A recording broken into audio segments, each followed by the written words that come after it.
Voilà une chose à laquelle on ne pense pas pendant le week-end, l'heure. Plus besoin de se dépêcher. Le petit déjeuner est un vrai plaisir. Tu as 2 jours pour faire ce qu'il te plaît. 48 heures pour te consacrer à tes loisirs. Tu joues peut-être d'un instrument de musique, du saxophone, du piano, peut-être de la flûte traversière, ou encore du violon. Aïe, on dirait un chat qui hurle. Peu importe l'instrument dont tu joues. Tu devras apprendre à lire la musique, sinon tu ne feras jamais de progrès.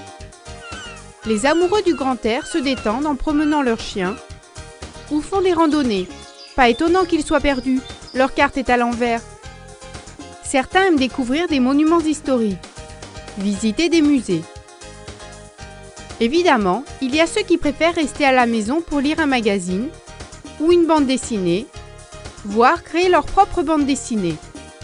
D'autres peignent pour leur plaisir. À tout âge, le dessin développe l'imagination.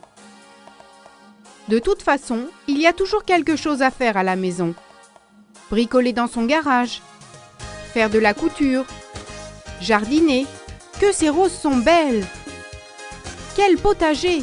Tu dois vraiment avoir la main verte. Pourquoi ne pas faire une petite sieste? Tu seras en forme pour ce soir. Si on allait au cirque? Non, cela a l'air trop dangereux. Une soirée à l'opéra ou au théâtre? Ou encore boire un verre entre amis? Peut-être veux-tu inviter des amis pour jouer aux cartes? Ou aux échecs? Au mahjong? Au backgammon? Il y a tellement de jeux de société, c'est difficile de choisir. Si tu es seul, tu peux jouer au solitaire. Si tu as de l'argent et que tu aimes le risque, tu peux aussi passer la nuit au casino, à lancer les dés. Mais ne mise pas tous tes jetons d'un coup. Il n'y a que dans les films qu'on gagne comme ça.